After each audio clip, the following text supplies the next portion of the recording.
Como é que eu vou estourar minhas espinhas sem de chocolate? Você não é você quando tá com fome.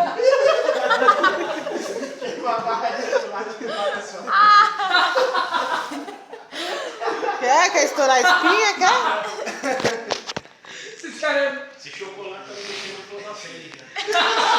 Ô, o cara tá se alimentando aqui.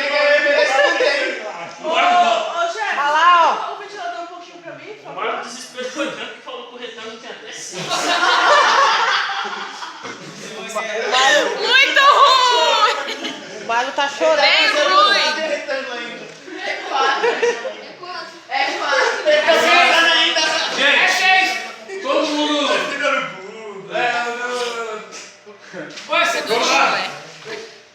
Essa música não Não tá vai vendo? Chuva.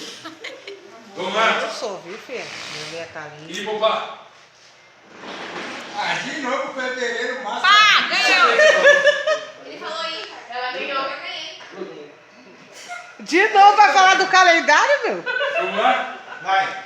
É um nome. Ai, Jesus amado. Essas coisas aí tá muito... Melhor fazer na Bíblia. É o nome de um... Depois você vai saber. É um nome. Pergunta aí quem derrubou a Mas a dica, você bolinha. vai chegar no... É um nome. Mas aí vocês vão chegar na pessoa. Tá estilo isso você. As características. A Sara tá suave, ela pegou a caixa de bombom, tu sei. Rei. Ai, Jesus. Leão. Tá Tem alguém chamando. Tem alguém chamando lá. Chamou o pastor, hein? Nossa. Ih, barulho aí, ó. Jovem. Aprendiz. Oi, quem é? Oi, Evelyn. moleque. Você tá procurando alguém?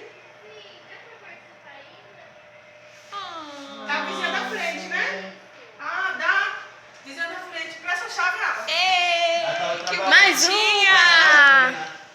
Quem? Dá pra Evelyn. participar. Ela vai vir? Vai. Que merda. Oxi. um. Não, ela falou que quer participar. É.